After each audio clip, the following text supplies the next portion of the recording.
All right, let's talk about Family Guy Season 24, Episode 8. You know, watching this one, I kept thinking about Seth MacFarlane himself. The guy's got this insane career, right? He's the voice of Peter, Brian, Stewie, and Quagmire. He makes more money than God. He also creates all these other shows. But then he goes and directs episodes like this, which feel like he's just playing dress-up in a historical reenactment society that's gone off the rails. Like, was there a specific moment in his childhood where he decided, you know what the world needs more of? A Family Guy episode trying to be To Kill a Mockingbird and The Odd Couple? And not just doing them, but doing them terribly, with way too many characters shoehorned in and jokes that make you squint like you're trying to read a prescription from a mile away? It's like he woke up one day and said, what if I made a meta-commentary on community theater, but instead of being insightful, it just makes you want to turn the channel? And then he actually went and did it. It's wild. And the craziest part, he somehow convinced a bunch of people that this whole bizarre, unfocused mess was actually a good idea. Stick around, because by the end of this, you'll understand why this episode feels like a fever dream you can't quite shake, even after you wake up. You know, if you like hearing my unfiltered thoughts on the absolute weirdest corners of TV, you should probably subscribe. It's like finding out your weird uncle actually has a fascinating, slightly disturbing backstory. And this episode is full of that. So, this episode, Family Guy Season 24, Episode 8, is ostensibly about Quahog trying to save its historic playhouse. It's been through a lot of names, which is a pretty good joke to start with, honestly. It's been the Bitcoin Center, the Enron Arena, all these things that sound important and then just aren't. It's a metaphor for the show's own legacy, maybe. Anyway, this local woman, a self-proclaimed community activist, decides to put on 3 plays to save the place. And the whole setup is immediately chaotic. First, we get the classic Family Guy cutaway humor, but it's tied to this flimsy premise of trying to save a theater. Then, a guy coughs, everyone freaks out about COVID, and it turns out he has black lung. This feels like a gag designed to get a cheap laugh by playing on current anxieties, but then immediately deflates because, oh, it's just an old-timey disease, not a modern one that would actually shut things down. Thank God, right? Because nothing says community spirit like being more afraid of a lawsuit than actual illness. The activist lady, who sounds suspiciously like Lois, bless her heart, is trying to rally support, but the punchline is that nobody supported the theater when it was actually open. That's a pretty sharp jab at Quahog, and by extension, maybe us viewers who only show up when there's a crisis. It's like, oh, it's closing, quick, everyone care. Then we get to the first play, To Kill a Mockingbird. And this is where the episode really goes off the rails. The commentary is immediately obvious. The play, written by a white woman, historically had no black people involved.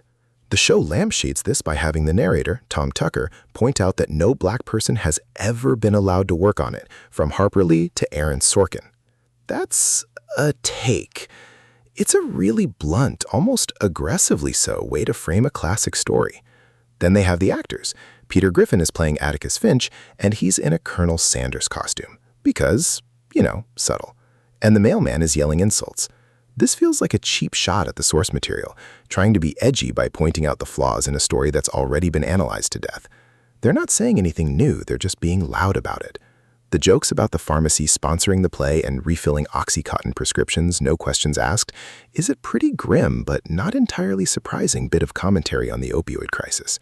It paints pharmacists as these practically divine figures who hold the keys to your pain relief. And then Peter's daughter, Scout, is there, and she's hearing rumors about her dad defending a black man. And then the reveal that Jem, her brother, is literally on his phone, and the threat of a Patti LuPone meltdown if a ringer goes off. It's a funny, specific pop culture reference, but it also highlights how people are distracted, even in supposed artistic moments. The bit with the tree from The Wizard of Oz where the munchkin hung himself, that's just pure Family Guy shock value, trying to one-up the sentimentality of the original story with something morbid. And then May Lynn, who is supposed to be Mayella Yule, accuses Cleveland of assault, but her character name is Tom. Okay, Family Guy, pay attention to your own jokes. Cleveland is the one on trial here, and he's lamenting missing a Rob Bass concert, so the real crime is missing out on good music, apparently. The legal drama takes a backseat to what's important, 80s hip-hop. Peter, as Fatticus Inch, is defending Cleveland. The courtroom scene is a mess. It's an all-white jury, an all-white gallery, and a rickety, segregated balcony. This is where the show tries to be clever about historical accuracy and social commentary. The joke about the rickety balcony and the murder ball team needing players, it's trying to make a point about disability and morbid humor, but it feels really forced. And then the interrogation of Miss Yule, where Peter tries to expose her for lying about the fake leather chairs at West Elm, it's a nonsensical tangent that somehow becomes an objection about selling bad furniture. This is the problem with this episode. The jokes don't build, they just exist in their own little vacuums. The Chinese finger trap bit, where Peter claims Cleveland couldn't have hit her because he's been stuck in one for 2 weeks, it's such a dumb, silly premise, but the judge allows it because it's the 1930s and he can say that. That's the level of logic we're dealing with.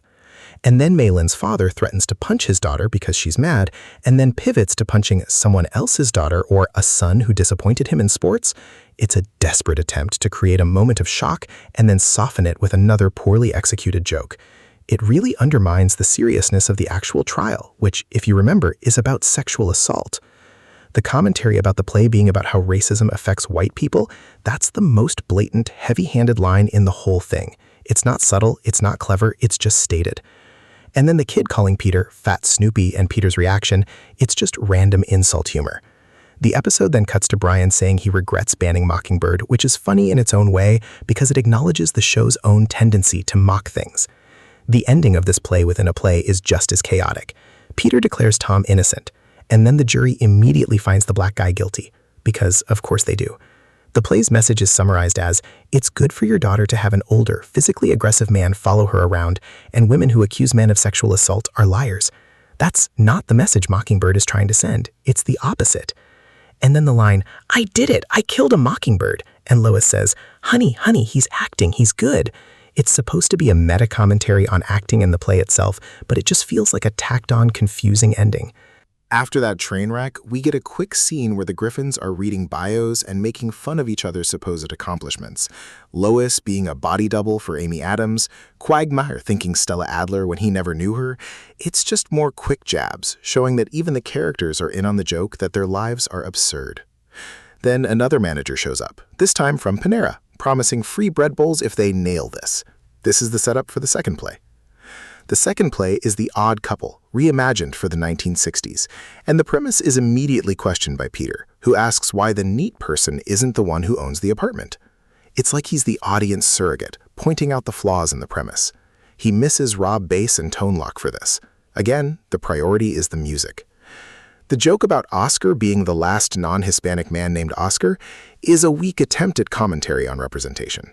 Felix comes over because his wife kicked him out, and he grabbed the Nintendo Switch. Priorities, people. The dialogue between Peter and Seth playing Felix is supposed to be about their different standards of neatness, but it's just them being petty.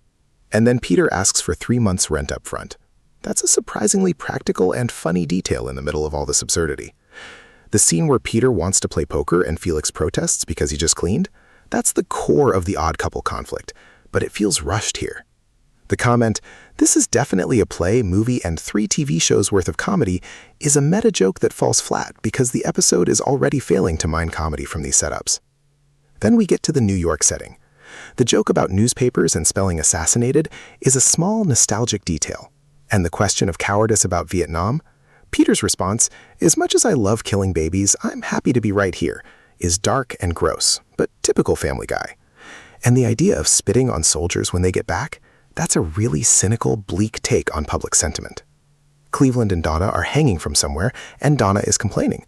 Peter, in his role as Oscar, tries to stonewall her with ma'am. It's a pretty good bit of character work, showing how he'd handle a difficult situation. But then Donna gets really angry, and it escalates. The Pigeon Sisters are coming over, and they're almost 23 and desperate to get married. This is a pretty standard trope for the era, but the line about their nests is a cheap innuendo. Peter's dad, the PI, is in the audience, so Peter is trying to stay on book. And then he asks about dating again. Glenn Quagmire is there, offering a single condom from the army to split. That's a gross but fitting Quagmire-esque joke. The whole sequence with the prop toilet and Peter thinking it's a plop toilet is just gross-out humor that doesn't really go anywhere. Meg Griffin, assistant stage manager, is called to stage right with grill tongs. This is a classic Meg humiliation, but it's so random. And then the Italian guy yelling about the taxi is just filler. The lobotomized Pigeon Sisters, desperate to get married after being lobotomized for being willful, That's a pretty dark twist on the character, and it's almost funny because it's so extreme. And then the radio announces a Mickey Mantle home run. The episode just ends. It's like they ran out of ideas and just cut it off. Let's talk about some specific moments that really made me pause, or maybe just scratch my head in bewilderment. First up, the entire premise of the To Kill A Mockingbird segment.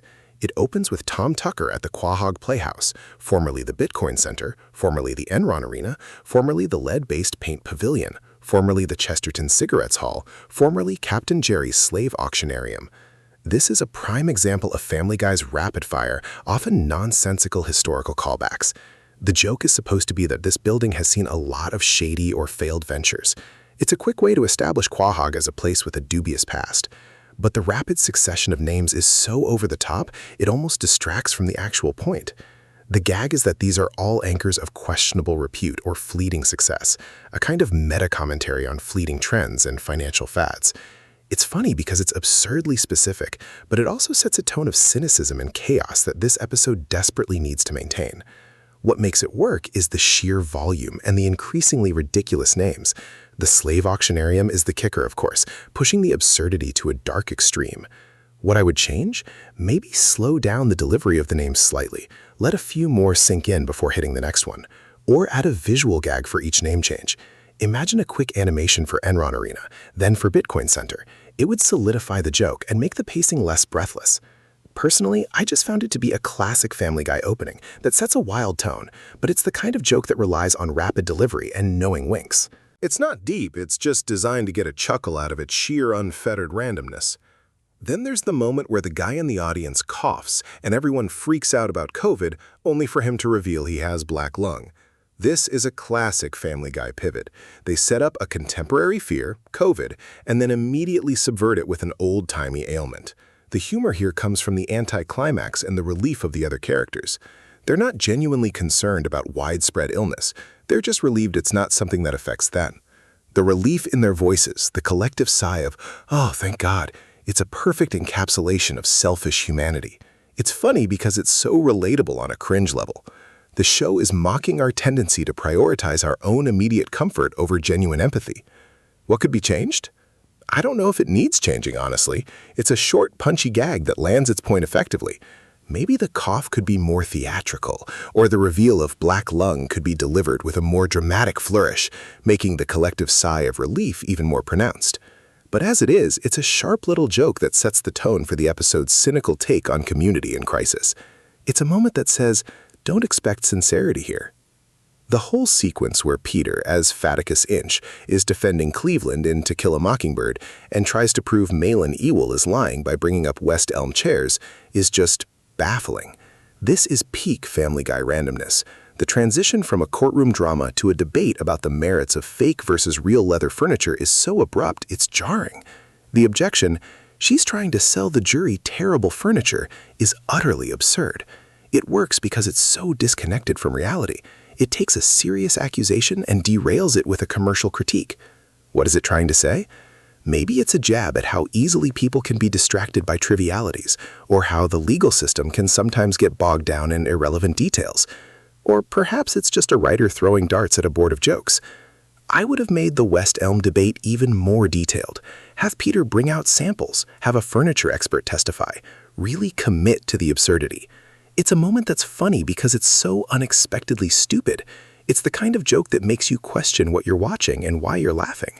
The sheer audacity of the non sequitur is the engine here. Then there's the scene where Peter's character claims Cleveland couldn't have given Malin a black eye because he's been stuck in a Chinese finger trap for 2 weeks. The judge's allowance of this defense, saying, "It's the 1930s, so I can say that," is a meta-joke about historical context and the freedom to make up absurd rules. It's a way for the show to say, we know this is ridiculous, but we're going to roll with it because it's funny. The humor comes from the sheer silliness of the excuse and the judge's complete lack of critical thinking. It's a flimsy defense, but it's accepted because, in the world of this play within a play, anything goes. It's a testament to the show's willingness to embrace pure, unadulterated nonsense. What would I change? Honestly, nothing. The absurdity of the situation, the judge's nonchalant acceptance, it's perfect in its stupidity. It's the kind of gag that relies on the audience accepting the premise, no matter how dumb it is. It's a pure injection of silliness that momentarily derails the faux seriousness of the trial. The summary of the Mockingbird play's message: it's good for your daughter to have an older, physically aggressive man follow her around, and women who accuse men of sexual assault are liars. This is Family Guy at its most aggressively meta and cynical. It's not just making fun of the play, it's making fun of how people interpret or misinterpret art. The show is presenting a twisted, regressive takeaway as if it's the actual lesson learned from Mockingbird. It's designed to provoke, to be shocking. It's funny in a dark, uncomfortable way because it mirrors the kind of twisted logic you sometimes see in real-world discourse. It takes a story about innocence and prejudice and twists it into a justification for predatory behavior and victim blaming. What would I do differently? I'd lean into the meta-commentary even harder. Maybe have Peter deliver this summary with a smug, satisfied air, as if he's imparting profound wisdom. The humor comes from the sheer audacity of the misinterpretation. It's a joke that works because it's so wrong. It's almost right in its wrongness. It's a bold, if uncomfortable, statement. The transition to the odd couple with the manager from Panera promising free bread bowls is a classic Family Guy pivot.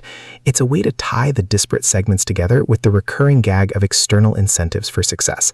It implies that the quality of the performance is secondary to the rewards. The humor here is in the mundane nature of the reward. It's not fame or critical acclaim, but free bread bowls.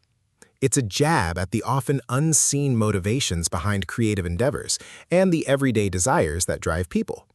It suggests that even in the high-stakes world of theater, or in this case, Quahog's community theater, the simplest pleasures can be the greatest motivators. What would I change?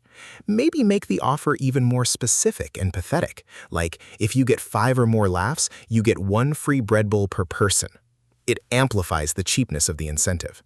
It's a small detail, but it reinforces the episode's theme of flawed motivations and the transactional nature of effort. It's a quick gag, but it perfectly encapsulates the show's cynical view of human nature. The scene where Oscar, Peter, and Felix, Seth, are discussing splitting rent for the apartment, and Peter asks for 3 months up front, with Felix agreeing. This is a surprisingly grounded moment in the chaos. It's a realistic, if slightly exaggerated, depiction of roommates dealing with finances. The humor comes from the contrast between the idealized sitcom premise of 2 mismatched guys living together and the practical realities of sharing a living space. It shows that even in a fictional scenario, financial concerns are paramount. It also highlights the dynamic between Peter and Seth, Peter's pragmatic, almost gruff approach, and Seth's more anxious, particular nature. What I would change is to have Oscar be more hesitant about the upfront cost, making Felix's enthusiasm for the arrangement more prominent. It would further emphasize Felix's desperation and Oscar's pragmatic opportunism. It's a small detail, but it adds a layer of believability to the absurdity. It's a joke that's funny because it's so normal. The joke about the Pigeon Sisters being almost 23, which means they are desperate to get married, and like all women of this era, I hear the Pigeon Sisters have pretty prominent nests. This is peak Family Guy innuendo, and it's delivered with Peter's characteristic lack of subtlety. The humor comes from the crude sexual undertones disguised as innocent observation. It's a jab at the societal pressures on women in the past, and a classic example of Peter's immaturity. The prominent nests line is the punchline, a thinly veiled reference to breasts. What would I change? I'd have Peter say it with a more innocent, almost clueless tone, making the innuendo even more potent. The fact that he thinks he's being clever while being so obviously crude is where the comedy lies. It's a moment that highlights the show's willingness to push boundaries, even if it sometimes results in something that's more cringy than hilarious. It's a classic Family Guy move. Take a mild observation and twist it into something vaguely offensive. Finally, the scene where Peter accidentally uses the prop toilet, thinking it's the plop toilet. This is just pure, unadulterated gross-out humor. It's the kind of joke that appeals to the lowest common denominator, but in Family Guy's defense, they usually commit to it. The absurdity of the situation, the immediate realization of the mistake, and the sheer disgust of it all is what makes it work for some viewers. It's a moment that aims for shock value and relies on the audience's visceral reaction. What would I change? Honestly, nothing. It's a gag that's designed to be disgusting, and it succeeds. It's a moment that's memorable for its sheer vulgarity. It's a very specific type of humor, and if you're not into that, you'll hate it. But within the show's own context, it's a solid example of its commitment to pushing the envelope on what's considered acceptable in comedy. It's a gag that's so out of nowhere, it's almost impressive. Now, let's talk about the characters in this episode. Peter Griffin, our beloved protagonist, is Peter Griffin. In the Mockingbird segment, he's Fatticus Inch, a bumbling, inappropriate defense attorney who relies on absurd logic and costume changes. He's the same Peter who makes terrible jokes and doesn't grasp social cues. His performance as Atticus Finch is less about legal acumen and more about him trying to be funny in a very unfunny context. He's clearly not trying to embody the character, just use the framework for his own brand of humor. What does this say about him? That he's incapable of taking anything seriously, even a historic legal drama. He's the same Peter from every other episode, just plopped into a different costume. His heat in this episode is that he's the driving force behind the absurdity, the one who injects the most chaos into both plays. His best moment is probably the West Elm tangent, purely for its sheer pointlessness. Lois Griffin, as the community activist trying to save the Playhouse, is more of a facilitator for the episode's plot than a fully developed character here. She's the one presenting the premise, but she gets sidelined by the actual plays. When she's in the Mockingbird segment, she's not really given much to do beyond reacting to Peter's nonsense. Her role as the pragmatic wife trying to manage Peter's chaos is present, but it's muted by the sheer absurdity of the theatrical performances. Her heat is minimal. She's the straight man, but the jokes are so over the top she almost gets lost. Her most interesting moment is maybe her sarcastic remark about Peter's performance in the Mockingbird play, where she comments on him acting after he's killed a mockingbird. It's a small moment of meta-commentary that shows she's aware of the performative nature of everything happening. Cleveland Brown, as the accused in the Mockingbird play, is essentially a prop for Peter's defense and the episode's social commentary. He's played as a passive victim of circumstance and the legal system. His character arc here is non-existent. He's just the person on trial. He's accused, he's defended, badly, and he's found guilty. That's his entire journey. His heat is pretty low. He's more of a plot device than a character. His best moment is probably when he laments missing the Rob bass concert, which, in true Family Guy fashion, is presented as a more significant loss than his potential imprisonment. Glenn Quagmire's appearance is mostly confined to the Odd Couple segment, where he plays Felix Unger. He's the fastidious counterpart to Peter's slovenly Oscar. He's given some decent lines that play on his character's neuroticism and his desperate need for order. His attempts to maintain neatness in the face of Peter's chaos are classic Quagmire, but dialed up for the character of Felix. His heat is moderate. He's a good fit for Felix, capturing the character's anxieties. His most interesting moment is his reaction to Peter's use of the prop toilet, which is a perfectly fitting reaction for the character of Felix, as it violates his sense of order.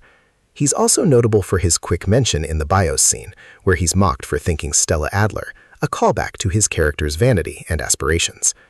Joe Swanson and Mort Goldman are barely present, which is a shame because they often add a good dynamic to the show. Joe pops up briefly in the Odd Couple segment, and Mort is seemingly absent.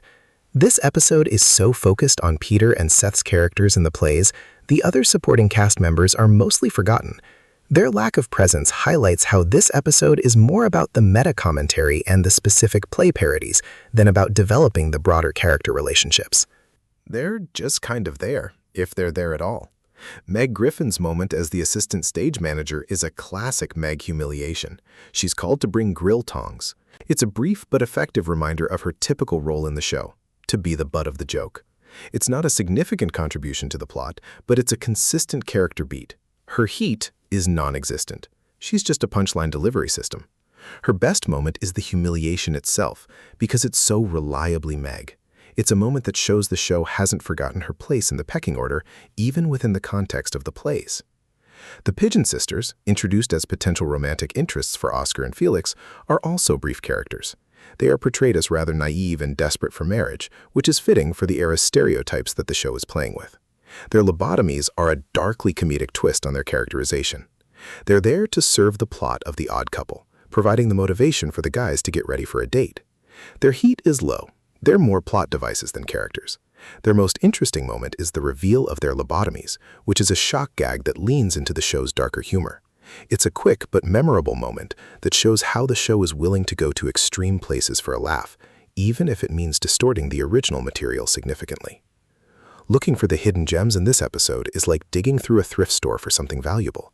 You have to sift through a lot of questionable items. One obvious hidden gem is the very first gag, the history of the Quahog Playhouse. The list of names, Bitcoin Center, Enrod Arena, Lead-Based Paint Pavilion, Chesterton Cigarettes Hall, Captain Jerry's Slave Auctionarium, is more than just a string of jokes. It's a subtle commentary on the transient nature of fame and fortune, and Quahog's own questionable past. Each name represents a different era of questionable financial ventures or morally dubious enterprises. The progression from a financial hub to a cigarette hall to a slave auction house is a darkly humorous descent, highlighting the cyclical nature of exploitation and failed ambition. Most viewers probably just laugh at the absurdity of the names and move on, but it's a clever way to establish the show's cynical tone from the outset, suggesting that nothing is built to last and everything is ultimately for sale. What makes it a hidden gem is its layered meaning. It's both a quick gag and a thematic statement. If I were to add to it, I'd make the Captain Jerry's Slave Auctionarium a little more prominent visually, perhaps a quick flicker of a sign or a ghostly image, to really drive home the historical darkness. It's a brief moment that sets the stage for the episode's exploration of difficult themes, albeit through the lens of Family Guy's typical irreverence. Another subtle nod and a potential hidden gem is the mention of the agent from Allstate showing up during the Mockingbird play, with the line, "We play this right, we're all going to get earthquake coverage." This is a classic Family Guy meta-joke that plays on the audience's desire for a satisfying resolution and the show's own awareness of narrative structure. The implication is that if the characters deliver a good performance, or more cynically, if the show delivers a good episode, they'll be rewarded with something tangible, like insurance. It's a wink to the audience, suggesting that the stakes are real, even within the fictional world. It grounds the fantastical nature of the play within a play in a very mundane, consumerist reality. The joke is that the reward for putting on a play about social justice is financial security, implying that even art is ultimately transactional. It's easily missed because it's so brief and couched in the dialogue of the play itself.